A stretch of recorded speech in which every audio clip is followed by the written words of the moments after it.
Welcome to T-SAT.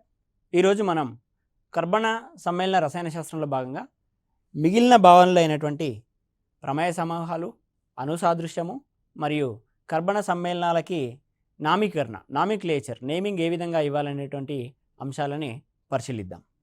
కర్బన సమ్మేళన రసాయన శాస్త్రంలో మనకి ఉన్నటువంటి మరొక భావన ప్రమేయ సమూహాలు.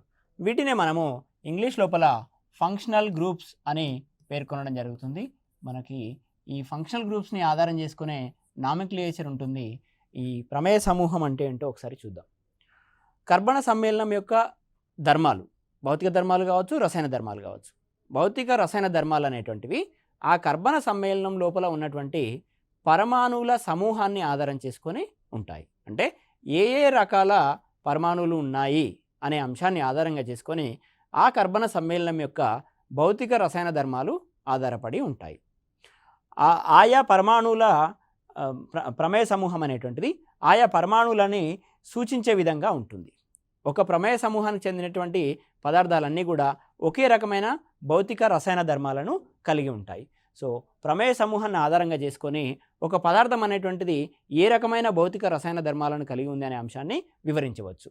ఒక కర్బన సమ్మేళనం యొక్క ధర్మాలు అనేటువంటివి ఆ సమ్మేళనంలో ఉన్న పరమాణువులు లేదా పరమాణువుల సమూహంపై ఆధారపడి ఉంటాయి. ఈ పరమాణువుల సమూహాన్ని సూచించేదే లేదా ఈ పరమాణువుల సమూహాన్నే మనము ప్రమేయ సమూహము అని పేర్కొనడం జరుగుతుంది. ఉదాహరణకి మనకిప్పుడు ఆల్కహాల్ కనుక తీసుకున్నట్లయితే ఆల్కహాల్ లోపల ROH అని సూచించడం జరుగుతుంది. ROH అని సూచించడం జరుగుతుంది. అంటే ఇక్కడ R అనేటువంటిది alkyl group.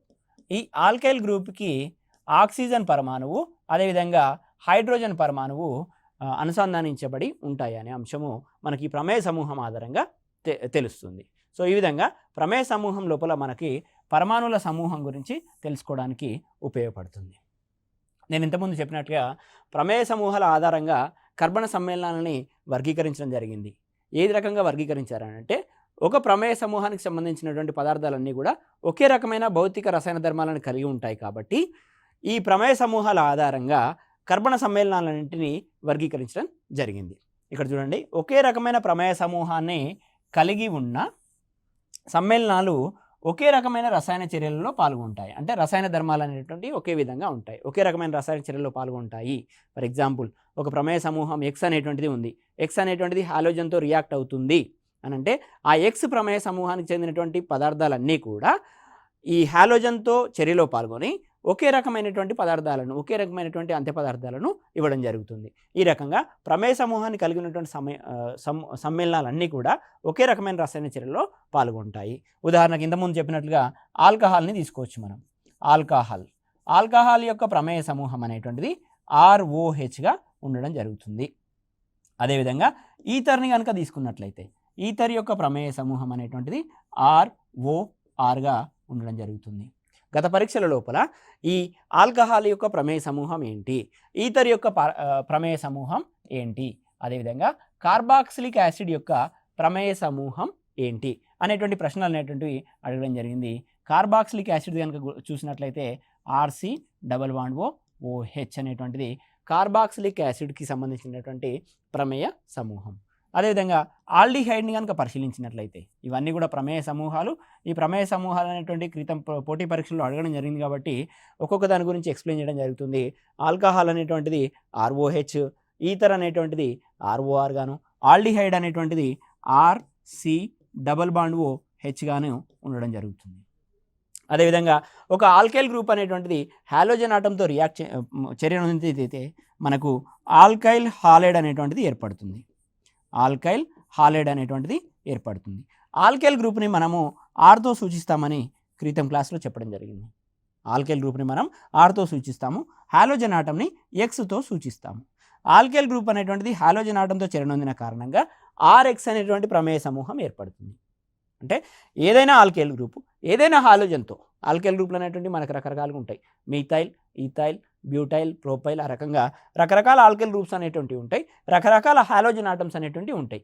Fluorine, chlorine, bromine, iodine. ఏ రకమైన ఆల్కైల్ గ్రూప్ అయినా ఏ రకమైన హాలోజన్ ఆటంతో చర్య నొందినా మనకు దాని యొక్క ప్రమేయ సమూహాన్ని మనము RXతో సూచిస్తున్నాము. అంటే ఆ రకమైన సమ్మేళనాలన్నింటినీ కూడా ఈ ప్రమేయ సమూహం కింద వర్గీకరించడం జరిగింది. అదేవిధంగా RC double bond OH aldehyde, RC double bond OH carboxylic acid, ROH alcohol, ROR ether, అదేవిధంగా ఆర్ఎన్హెచ్2 ఉంటుంది మనకి.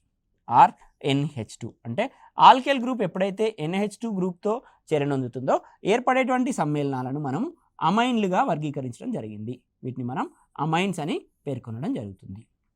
సో ఈ విధంగా ఆల్కేల్ గ్రూపులు మరియు నైట్రోజన్తో చెరనొందినప్పుడు, హాలోజన్ ఆటంతో చెరనొందినప్పుడు, ఆక్సిజన్ ఆటమ్స్తో చెరనొందినప్పుడు ఏర్పడేటువంటి సమ్మేళనాలన్నింటినీ కూడా ఆ రకమైన ప్రమేయ సమూహాల కింద చేర్చడం జరిగింది. ఇది ప్రమేయ సమూహాలకు సంబంధించినటువంటి సమాచారం.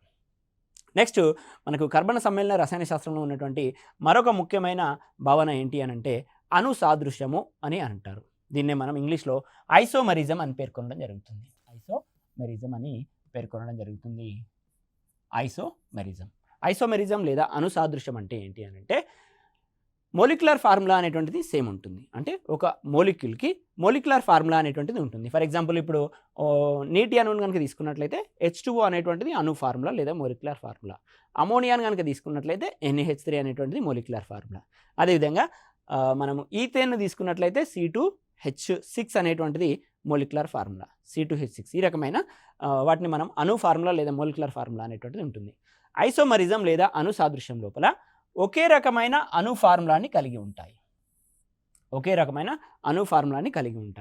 వేర్వేరు ధర్మాలని కలిగి ఉంటాయి. కొన్ని పదార్థాలు లేదా కొన్ని సమ్మేళనాలు అనేటువంటివి ఒకే రకమైన అణు ఫార్ములాని కలిగి ఉండి వేర్వేరు ధర్మాలను కలిగి ఉండే దృగ్విషయాన్ని అనుసాదృశ్యము అని పేర్కొనడం జరుగుతుంది. అనుసాదృశ్యము లేదా ఐసోమరిజము అని పేర్కొనడం జరుగుతుంది. అదేవిధంగా ఈ అనుసాదృశ్యములను ప్రదర్శించే సమ్మేళనాలని అంటే రెండు రకాల సమ్మేళనాలు అనేటువంటివి ఒకే రకమైన అణు ఫార్ములాని కలిగి ఉంటాయి, కానీ ధర్మాల పరంగా చూసుకున్నప్పుడు వేర్వేరు ధర్మాలను కలిగి ఉంటాయి. ఎప్పుడైతే ఒకే రకమైన అణు ఫార్ములాను కలిగి ఉండి వేర్వేరు ధర్మాలను కలిగి ఉంటాయో దాన్ని అనుసాదృశ్యము లేదా ఐసోమరిజము అని పేర్కొనడం జరుగుతుంది. ఆ రకమైన రెండు పదార్థాలను లేదా రెండు సమ్మేళనాలను మనము అనుసాదృశ్యకాలు అని పిలవడం జరుగుతుంది. వాటిని ఏమంటున్నాం? అనుసాదృశ్యకాలు అని పిలవడం జరుగుతుంది. వీటిని ఇంగ్లీష్ లోపల మనము ఐసోమర్స్ అని పేర్కొనడం జరుగుతుంది. ఈ విధంగా ఐసోమరిజం ప్రదర్శించే సమ్మేళనాలను ఐసోమర్స్ అని పేర్కొనడం జరుగుతుంది. ఇక్కడ మనకి రెండు కాంపౌండ్స్ని నేను ఎగ్జాంపుల్గా తీసుకున్నాను. అంటే ఈ రెండు కలిసి ఒక ఎగ్జాంపుల్ అవుతాయి. ఐసోమరిజం లోపల రెండు సమ్మేళనాలు కలిసి ఒక ఎగ్జాంపుల్, ఒక ఉదాహరణ అనేటువంటి జరుగుతుంది. ఇక్కడ బ్యూటేన్ అనేటువంటిది నేను తీసుకోవడం జరిగింది. బ్యూటేన్ ఒకటి, ఎన్ బ్యూటేన్ ఒకటి. ఇప్పుడు బ్యూటేన్ కనుక తీసుకున్నట్లయితే బ్యూట్ అనేటువంటిది మనకి 4 కర్బన పరమాణువులు ఉన్నాయి అనే అంశాన్ని చర్చించడం జరుగుతుంది. నామిక్లేచర్ లోపల బ్యూట్ అంటే ఏంటి, మీత్ అంటే ఏంటి, ఈత్ అంటే ఏంటి అనే విషయాన్ని కూలంకుషంగా చర్చిద్దాం. ఇక్కడ బ్యూట్ అని అంటే 4 కర్బన పరమాణువులు అనే విషయాన్ని గుర్తుంచుకోండి. 4 కర్బన పరమాణువులను కలిగి ఉండి ఆ కర్బన పరమాణువుల మధ్యన ఏఎన్ఈ అంటే నేను క్రితం క్లాస్లో చెప్పినప్పుడు అది ఆల్కేన్కి సంబంధించినటువంటి విషయము. సో ఆల్కేన్ కాబట్టి కేవలం ఏకబంధాలను మాత్రమే కలిగి ఉంటుంది. ఇప్పుడు ఈ కార్బన్ ఎక్కడున్నా కూడా దాని వ్యాలెన్సీ 4. ఈ కార్బన్ 4 బంధాలను ఏర్పరచాలి. ఒక బంధం ఆల్రెడీ ఈ కార్బన్తో ఏర్పరిచింది. మిగిలిన 3 బంధాలను హైడ్రోకార్బన్లు, మనం డిస్కస్ చేసే చాప్టర్ హైడ్రోకార్బన్ కాబట్టి మిగిలిన 3 బంధాలని హైడ్రోజన్లతో ఈ విధంగా ఏర్పరుస్తుంది.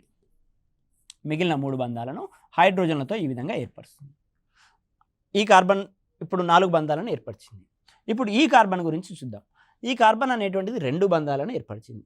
మిగిలిన 2 బంధాలు కూడా హైడ్రోజన్లతో ఏర్పరిచేటువంటి ఆస్కారం ఉంటుంది. అదేవిధంగా ఈ కార్బన్ 2 బంధాలను ఏర్పరిచిన తర్వాత మిగిలిన 2 బంధాలను హైడ్రోజన్స్తో ఏర్పరుస్తుంది.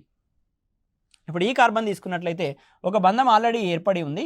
మిగిలిన 3 బంధాలు, కార్బన్ యొక్క వ్యాలెన్సీ అనేటువంటిది 4 కాబట్టి ప్రతి కార్బన్ కూడా 4 బంధాలను ఏర్పరచాలి. ఈ కార్బన్ అనేటువంటిది ఒక బంధాన్ని కార్బన్తో ఏర్పరిచింది. మిగిలిన 3 బంధాలను 3 హైడ్రోజన్లతో ఏర్పరచడం జరుగుతుంది.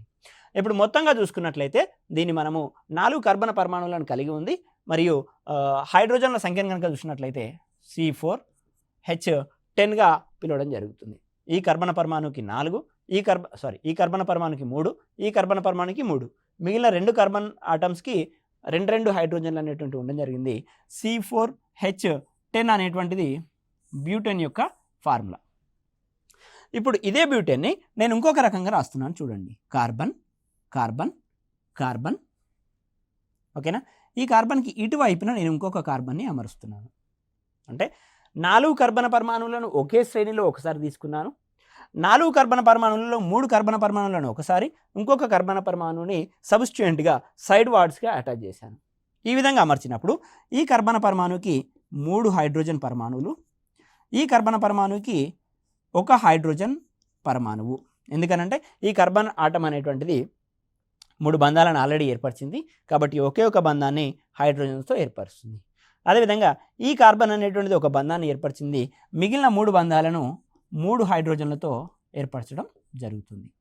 హైడ్రోజన్లను అమర్చేటప్పుడు ఈ రకంగానైనా చూపించవచ్చు, ఈ రకంగానైనా చూపించవచ్చు, పెద్ద తేడా ఏమీ లేదు, మీరు కన్ఫ్యూజ్ అవ్వాల్సిన అవసరం లేదు. ఓకేనా. సో ఇప్పుడు ఈ కార్బన్కి 4 బంధాలు కంప్లీట్ అయిపోయినాయి, ఈ కార్బన్ కూడా 4 బంధాలు అయిపోయినాయి, ఈ కార్బన్ కూడా 4 బంధాలు అనేటువంటివి అయిపోయినాయి. కానీ ఈ కార్బన్కి ఒకే ఒక బంధం ఒక కార్బన్తో ఏర్పరిచింది, మిగిలిన 3 బంధాలను హైడ్రోజన్లతో ఏర్పరచడం జరుగుతుంది. మిగిలిన 3 బంధాలను ఈ విధంగా హైడ్రోజన్స్తో ఏర్పరచడం జరుగుతుంది. ఇప్పుడు చూడండి, ఇక్కడ ఉన్నది బ్యూటేన్, దాని యొక్క మొలిక్యులర్ ఫార్ములా C4H10. ఇప్పుడు దీని యొక్క మొలిక్యులర్ ఫార్ములా లేదా అణు ఫార్ములాని చూద్దాం. దీని లోపల ఎన్ని కార్బన పరమాణువులు ఉన్నాయి? 1 2 3 4 కార్బన పరమాణువులు ఉన్నాయి కాబట్టి C4. అదేవిధంగా ఎన్ని హైడ్రోజన్ ఆటమ్స్ ఉన్నాయనే విషయాన్ని కనుక చూసినట్లయితే ఈ కార్బన పరమాణువుకి 3, ఈ కార్బన పరమాణువుకి 3 6, ఈ కార్బన పరమాణువుకి 3 9, ఇక్కడ ఒక హైడ్రోజన్ 10, C4H10. C4H10 అంటే ఈ రకంగా అమర్చినప్పటికీ కూడా అణు ఫార్ములాలో ఎటువంటి తేడా రాలేదు. మొలిక్యులర్ ఫార్ములా ఇక్కడ ఏ విధంగానైతే C4H10 ఉందో ఇక్కడ కూడా అదేవిధంగా C4H10 అనేటువంటిది ఉంది. కానీ నిర్మాణాన్ని కనుక చూసినట్లయితే ఇక్కడ అన్ని కార్బన పరమాణువులు ఒకే శ్రేణిలో ఉన్నాయి. ఇక్కడ 3 కార్బన పరమాణువులు మాత్రమే ఒక శ్రేణిలో ఉండి ఇంకొక కార్బన పరమాణువు సబ్స్టిట్యూయెంట్గా సైడ్ వార్డ్స్గా అటాచ్ అయి ఉంది. అప్పుడు దీన్ని మనము మీథైల్ ప్రోపేన్ 2-మీథైల్ ప్రోపేన్ అని పేర్కొనడం జరుగుతుంది. దీనికి పేరుని ఇవ్వాలనంటే రెండో కార్బన్ పైన మీథైల్ గ్రూప్ ఉంది, మొత్తంగా శ్రేణిలో 3 కార్బన పరమాణువులు ఉన్నాయి కాబట్టి దీని పేరుని మనం 2-మీథైల్ ప్రోపేన్గా ఇవ్వడం జరుగుతుంది. 2-మీథైల్ ప్రోపేన్ అని రాయడం జరుగుతుంది. సో ఈ విధంగా బ్యూటేన్ అనేటువంటిది ఇక్కడ ఉంది, 2-మీథైల్ ప్రోపేన్ అనేటువంటిది ఇక్కడ ఉంది. ఈ రెండింటి మోలిక్యులర్ ఫార్ములా అనేటువంటిది సేమ్ ఉంది, C4H10 C4H10. Molecular formula same ఉంది కానీ వాటి స్ట్రక్చర్ లోపల డిఫరెన్స్ ఉంది, పేరు వేరే రకంగా వచ్చింది. మోలిక్యులర్ ఫార్ములా మాత్రమే సేమ్ ఉంది, స్ట్రక్చర్లో డిఫరెన్స్ ఉంది. ఈ నిర్మాణంలో డిఫరెన్స్ కారణంగా, ఈ నిర్మాణంలో తేడా కారణంగా ఈ పదార్థం అనేటువంటిది ఈ పదార్థంతో పోల్చినప్పుడు, ఈ సమ్మేళనం అనేటువంటిది ఈ సమ్మేళనంతో పోల్చినప్పుడు వేర్వేరు ధర్మాలను కలిగి ఉంటుంది. ఈ రకంగా ఒకే రకమైన అణు ఫార్ములా, ఒకే రకమైన మోలిక్యులర్ ఫార్ములా, ఒకే అణు ఫార్ములాను కలిగి ఉండి వేర్వేరు ధర్మాలను కలిగి ఉండే దృగ్విషయాన్ని అణుసాదృశ్యము అని పేర్కొంటున్నాము. ఈ అణుసాదృశ్యంను ప్రదర్శించే ఈ 2 సమ్మేళనాలను అణుసాదృశ్యకాలు, ఐసోమర్స్ అని పేర్కొనడం జరుగుతుంది. అంటే ఇప్పుడు బ్యూటేన్ అనేటువంటిది 2-మీథైల్ ప్రోపేన్ యొక్క అణుసాదృశ్యకంగా పనిచేస్తుంది. ఇది ఒక ఎగ్జాంపుల్. అణుసాదృశ్యకం లోపల వివిధ రకాలు అనేటువంటివి ఉన్నాయి. శృంఖల అణుసాదృశ్యకము, ప్రమేయ సమూహ అణుసాదృశ్యకము, అంటే శృంఖల chain isomerism, functional group isomerism, ఓకేనా. ఆ రకంగా వివిధ రకాలనేటువంటివి ఉన్నాయి. కానీ పోటీ పరీక్షల నిమిత్తం మనకు ఇక్కడి వరకు నేర్చుకుంటే సరిపోతుంది. అణుసాదృశ్యం అంటే ఏమిటి, అణుసాదృశ్యకాలు అనగానేమి, శృంఖల సాదృశ్యకం అంటే ఇక్కడ శృంఖలంలో తేడా వచ్చింది కాబట్టి శృంఖల సాదృశ్యకం. ప్రమేయ సమూహ సాదృశ్యం అంటే ఒక ప్రమేయ సమూహం లోపల తేడా కనుక వచ్చినట్లయితే దాన్ని ప్రమేయ సమూహ సాదృశ్యకం అని అంటారు. ఆ విధంగా అణుసాదృశ్యంలోనే వివిధ రకాలు అనేటువంటివి ఉన్నాయి. ఇక్కడ శృంఖల సాదృశ్యం గురించి ప్రధానంగా వివరించడం జరిగింది. ఒకసారి మనము ప్రమేయ సమూహ సాదృశ్యం గురించి కూడా బ్రీఫ్గా ఎక్స్ప్లెయిన్ చేసే ప్రయత్నం చేస్తాను. ఎందుకనంటే మీకు అణుసాదృశ్యకం గుర్తుండాలి అని అంటే వాటి లోపల ఉన్నటువంటి రకాలు గుర్తుంటే ఈజీగా మీకు గుర్తుంచేటువంటి ఆవశ్యకత ఉంటుంది. కాబట్టి ప్రమేయ సమూహ అణుసాదృశ్యము, ప్రమేయ సమూహ అణుసాదృశ్యాన్ని ఇంగ్లీష్ లోపల ఫంక్షనల్ గ్రూప్ ఐసోమరిజం అని పేర్కొనడం జరుగుతుంది. ఇప్పుడు మనకి ROH అనేటువంటిది ఆల్కహాల్ మరియు ROH అనేటువంటిది ఆల్కహాల్, అదేవిధంగా ROR అనేటువంటిది ఈథర్. ఇది ఒక ప్రమేయ సమూహము, ఇది మరొక ప్రమేయ సమూహము. ఈ రెండు ప్రమేయ సమూహాలు కలిసి ప్రమేయ సమూహ అనుసాదృశ్యానికి ఉదాహరణలుగా ఉంటాయి. ఏ రకంగానంటే ఇక్కడ చూడండి, నేను CH3 CH2 OH అనేటువంటి సమ్మేళనాన్ని తీసుకోవడం జరిగింది. ఇది ఒక ఆల్కహాల్ని సూచిస్తుంది. అంటే ఇదంతా కూడా ఈ CH3 CH2 అనేటువంటిది Rని సూచించినట్లయితే OH అనేటువంటిది ఈ విధంగా ఉంది. ROH ప్రమేయ సమూహాన్ని కలిగి ఉంది కాబట్టి దీన్ని నేను ఆల్కహాల్ అని అంటున్నాను. ఆల్కహాల్ అని పేర్కొనడం జరుగుతుంది. అదేవిధంగా ROR దీన్ని మనము ఈథర్ అని పేర్కొనడం జరుగుతుంది. ఈథర్ అని పేర్కొనడం జరుగుతుంది. అంటే ఆల్కహాలు ఈథరు రెండు కూడా ప్రమేయ సమూహ సాదృశ్యానికి ఉదాహరణలుగా చెప్పుకుంటున్నాము. CH3 CH2 OH అనేటువంటిది ఒక ఆల్కహాల్. దీన్ని మనము ఈథైల్ ఆల్కహాల్ అని పేర్కొనడం జరుగుతుంది. Ethyl alcohol. ఈథైల్ ఆల్కహాల్ యొక్క అణు ఫార్ములాను కనుక చూసినట్లయితే, ఈథైల్ ఆల్కహాల్ యొక్క అణు ఫార్ములాను కనుక చూసినట్లయితే రెండు కర్బన పరమాణువులు ఉన్నాయి. CH2 ఎన్ని హైడ్రోజన్ ఆటమ్స్ ఉన్నాయి? 3 + 2 5 + 1 6. C2H6 ఒక ఆక్సిజన్ ఆటం అనేటువంటిది ఉంది. ఈ విధంగా C2H6Oని కలిగి ఉంది. సో నేను ఇంకొక ఈథర్ని తీసుకుంటున్నాను. ఆ ఈథర్ యొక్క ఫార్ములాను కనుక చూసినట్లయితే CH3OCH3. ఈథర్ అనేటువంటిది ROR ప్రమేయ సమూహాన్ని కలిగి ఉండాలి. ఇది ఒక R అనుకుంటే ఇక్కడ ఉన్నటువంటి మిగతాయిలు మరొక Rని సూచిస్తుంది. రెండు R గ్రూపులు, రెండు ఆల్కైల్ గ్రూపుల మధ్యన ఒక ఆక్సిజన్ ఆటం ఉన్నట్లయితే దాన్ని ఈథర్ అని పేర్కొనడం జరుగుతుంది. దీని పేరు డైమీథైల్ ఈథర్ లేదా మీథాక్సీ మీథేన్ అని పేర్కొనడం జరుగుతుంది. ఈ కాంపౌండ్కి కనుక మనం నేమ్ ఇచ్చినట్లయితే మీథాక్సీ మీథేన్. కాంపౌండ్కి నేమ్ ఏ విధంగా ఇవ్వాలనేటువంటి అంశాన్ని మనం వచ్చే స్లైడ్లలో కూలంకుషంగా చర్చిద్దాం. కానీ ఇక్కడ వరకు గుర్తుంచుకోండి, ఇది ఆల్కహాల్కి సంబంధించినటువంటి ఇన్ఫర్మేషన్, ఇది ఈథర్కి సంబంధించినటువంటి ఇన్ఫర్మేషన్. ఇక్కడ ఈథైల్ ఆల్కహాల్ అనేటువంటిది ఆల్కహాల్కి సంబంధించినటువంటి ఆల్కహాల్ ప్రమేయ సమూహానికి సంబంధించినటువంటి సమ్మేళనము. ఇక్కడ మీథాక్సీ మీథేన్ అనేటువంటిది ఈథర్ ప్రమేయ సమూహానికి సంబంధించినటువంటి సమ్మేళనం. ఇప్పుడు ఈ మీథాక్సీ మీథేన్ యొక్క అణు ఫార్ములాను మనం గమనిద్దాం. ఈ మీథాక్సీ మీథేన్ లోపల రెండు కర్బన పరమాణువులు అనేటువంటివి ఉన్నాయి కాబట్టి C2. 3 హైడ్రోజన్ ఆటమ్స్, ఇక్కడ 3 హైడ్రోజన్ ఆటమ్స్ ఉన్నాయి. మొత్తంగా C2H6 ఒక ఆక్సిజన్ ఆటం అనేటువంటిది మధ్యలో ఉంది కాబట్టి C2H6O. ఇప్పుడు మీరు గమనిస్తున్న విషయం ఏంటి అని అంటే, ఇక్కడ ఉన్నటువంటి అణు ఫార్ములా C2H6O, ఇక్కడ వచ్చినటువంటి అణు ఫార్ములా, ఈ రెండు కూడా సేమ్ ఉన్నాయా లేవా, ఒకే రకంగా ఉన్నాయా లేవా? కానీ ఈ రకంగా ఒకే రకమైనటువంటి అణు ఫార్ములాను కలిగి ఉన్నప్పటికీ అవి రెండు సమ్మేళనాలు కూడా వేరు ప్రమేయ సమూహాలకు సంబంధించినటువంటి సమ్మేళనాలు. దీన్నే మనం ప్రమేయ సమూహ అనుసాదృశ్యము అని అంటాము. ఇంతకుముందు శృంఖల అనుసాదృశ్యం గురించి చూసాము. ఇప్పుడు ప్రమేయ సమూహం అంటే ఒక సమ్మేళనంలో ఉన్నటువంటి ప్రధాన శృంఖలంలో మార్పు వస్తే దాన్ని శృంఖల అనుసాదృశ్యము అని పేర్కొనడం జరుగుతుంది. ఇప్పుడు ప్రమేయ సమూహంలో మార్పు వచ్చి ఒకే రకమైన అణు ఫార్ములాని కలిగి ఉన్నాయి కాబట్టి ఈ రెండింటిని ఐసోమర్స్ అని అంటాము. ఈ దృగ్విషయాన్ని ఐసోమరిజం అని అంటాము. తేడా ఎక్కడ వచ్చిందంటే ప్రమేయ సమూహంలో వచ్చింది కాబట్టి ప్రమేయ సమూహ అనుసాదృశ్యము అని పేర్కొనడం జరుగుతుంది.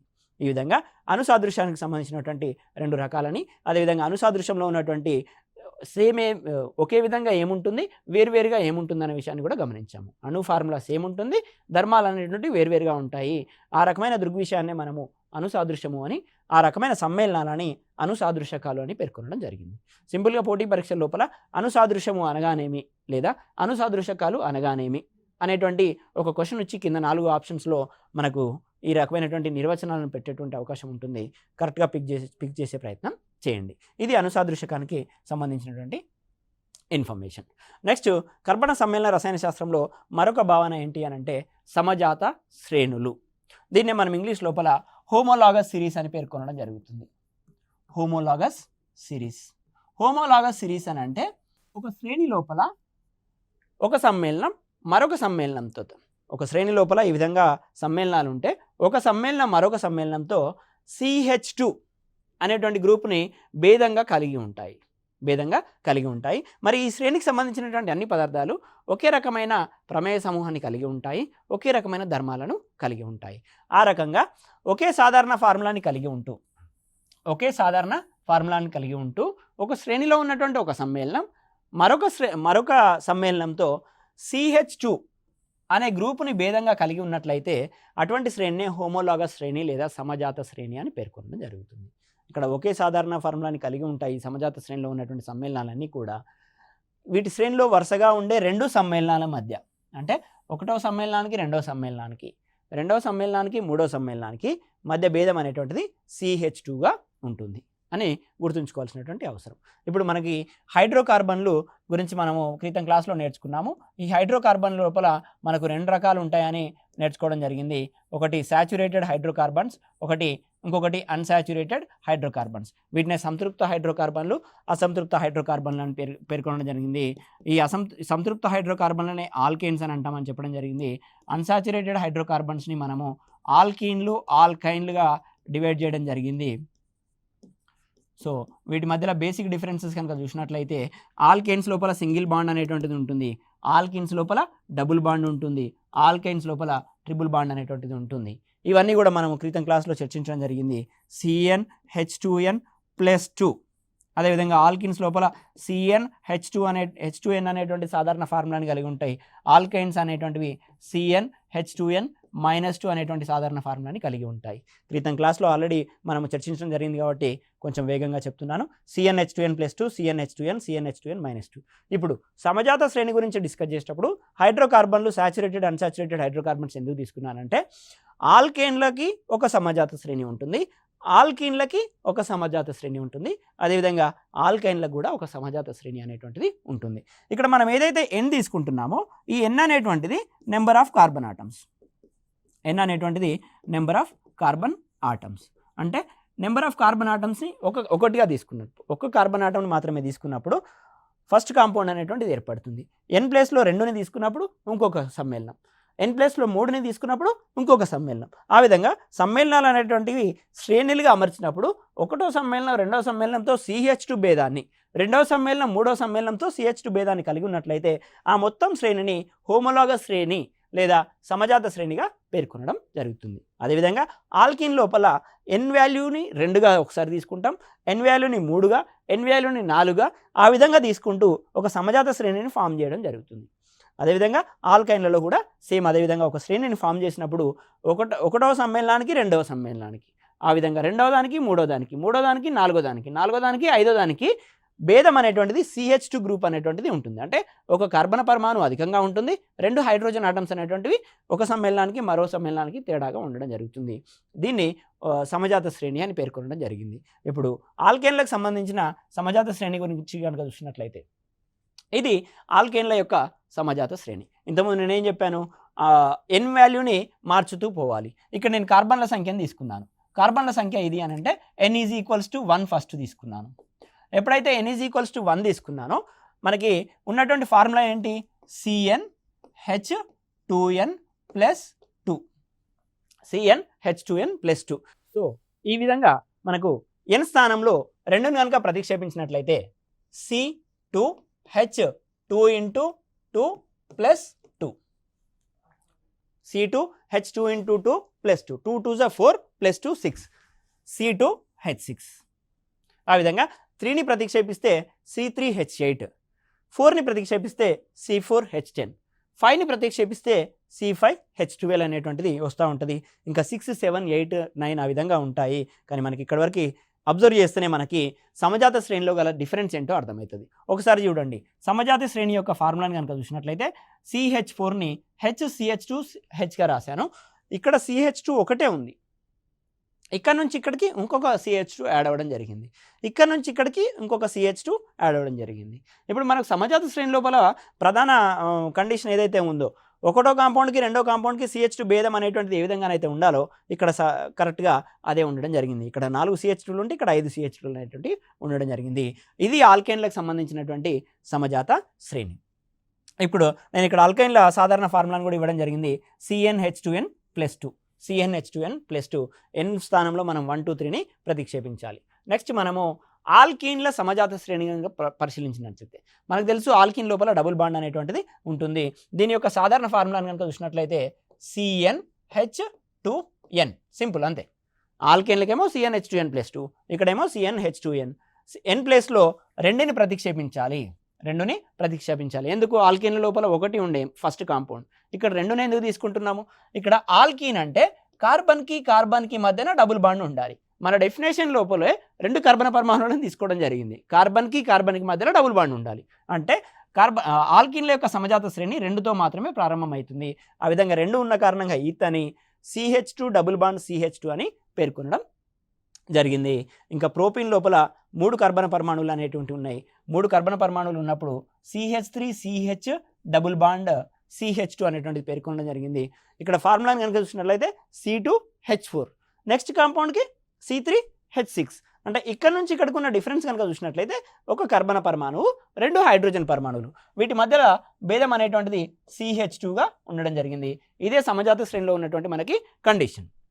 మరి ఇక్కడ నుంచి ఇక్కడికి కూడా చూసినట్లయితే ఇక్కడ కూడా CH2 డిఫరెన్స్ అనేటువంటిది, ఇక్కడ నుంచి ఇక్కడికి కూడా CH2 డిఫరెన్స్, ఆ విధంగా కంటిన్యూ అవుతూ ఉంటుంది సమజాత శ్రేణిలో డిఫరెన్స్ అనేటువంటిది. మీరు ప్రధానంగా గుర్తుంచుకోవాల్సింది ఆల్కీన్ల సమజాత శ్రేణిలో ఒక కాంపౌండ్కి మరో కాంపౌండ్కి CH2 డిఫరెన్స్ ఉంటుంది. సాధారణ ఫార్ములా CnH2n. ఈ సాధారణ ఫార్ములాలు తెలిస్తే మీరు ఎక్కడ ఉన్నా కూడా పెన్ను పేపర్ ఉంటే సమజాత శ్రేణిని మీరు అక్కడ రాయగలుగుతారు. ఇది ఆల్కీన్ల సమజాత శ్రేణికి సంబంధించినటువంటి అంశము. నెక్స్ట్ ఆల్కైన్ల సమజాత శ్రేణి గురించి చూద్దాం. మనకు తెలుసు ఆల్కైన్ల లోపల ట్రిపుల్ బాండ్ అనేటువంటిది ఉంటుంది. ఇక్కడ ఆల్కీన్ల లోపల డబుల్ బాండ్ అనేటువంటిది ఉంటుంది. ఆల్కేన్ల లోపల కార్బన్కి మధ్యలో సింగిల్ బాండ్ అనేటువంటిది ఉంటుంది. గుర్తుంచుకోండి, ఆల్కేన్ల లోపల కార్బన్కి మధ్యలో సింగిల్ బాండు, ఆల్కీన్ల లోపల కార్బన్కి మధ్యలో డబుల్ బాండు, ఆల్కైన్ల లోపల కార్బన్కి మధ్యన ట్రిపుల్ బాండ్ అనేటువంటిది ఉండడం జరుగుతుంది. ఇది మనకి ఆల్కైన్లకు గల డిఫరెన్స్. ఆల్కైన్ల లోపల మనకి CnH2n -2గా సాధారణ ఫార్ములా అనేటువంటిది ఉంటుంది. ఇక్కడ కొంచెం చిన్నగా ఉంది కాబట్టి మళ్ళీ రాశాను నేను, CnH2n -2. n ప్లేస్లో 1ని ప్రతిక్షేపించలేము, ఎందుకంటే కార్బన్కి మధ్యలో ట్రిపుల్ బాండ్ ఉండాలని చెప్తున్నాం. మన నిర్వచనం లోపలే 2 కార్బన్ ఆటం తీసుకున్నాం కాబట్టి సమజాత శ్రేణి కూడా 2 కార్బన పరమాణువులతో ప్రారంభమవుతుంది. మొట్టమొదటి సమ్మేళనం అనేటువంటిది ఈథైన్, CH triple bond CH, formula అనేటువంటిది C2H2. రెండవ సమ్మేళనం ఏదైతే ఉందో దాని లోపల 3 కర్బన పరమాణువులు ఉంటాయి. ప్రోపన్ అనేటువంటిది తీసుకుంటాం, ప్రోపైన్ YNE అనేటువంటిది యాడ్ చేస్తాం. సో ఫైనల్గా మనకు వచ్చేటువంటిది C3H4. ఇక్కడ మీరు అబ్జర్వ్ చేయాల్సింది ఏంటంటే ఒక కర్బన పరమాణువు 2 హైడ్రోజన్ ఆటమ్స్ అనేటువంటిది డిఫరెన్స్ 1వ కాంపౌండ్కి 2వ కాంపౌండ్కి అనేటువంటిది ఉంది. అదేవిధంగా 2వ కాంపౌండ్కి 3వ కాంపౌండ్కి CH2 డిఫరెన్స్ అనేటువంటిది ఉంది. 3వ కాంపౌండ్కి 4వ కాంపౌండ్కి CH2 డిఫరెన్స్. ఆ విధంగా శ్రేణి లోపల ఒక సమ్మేళనానికి మరో సమ్మేళనానికి డిఫరెన్స్ అనేటువంటిది, తేడా అనేటువంటిది CH2గా కంటిన్యూ అవుతూ ఉంటుంది. ఇది ఆల్కైన్ల సమజాత శ్రేణికి సంబంధించినటువంటి సమాచారం. గుర్తుంచుకోవాల్సిన విషయం, ఆల్కేన్లు అనగా CnH2n, CnH2n+2, ఆల్కీన్లు అనగా CnH2n, ఆల్కైన్లు అనగా CnH2n -2. ఈ సాధారణ ఫార్ములాలు గుర్తుంచుకుంటే సమజాత శ్రేణిని మనం ఫామ్ చేయొచ్చు. ఇది కర్బన సమ్మేళన రసాయన శాస్త్రంలో సంబంధించిన అనుసాదృశ్యము, ఐసోమరిజము మరియు సమజాత శ్రేణుల సమాచారము. మరో క్లాసులో మరో అంశంతో మేము ముందుకు రావడం జరుగుతుంది. Thank you one and all.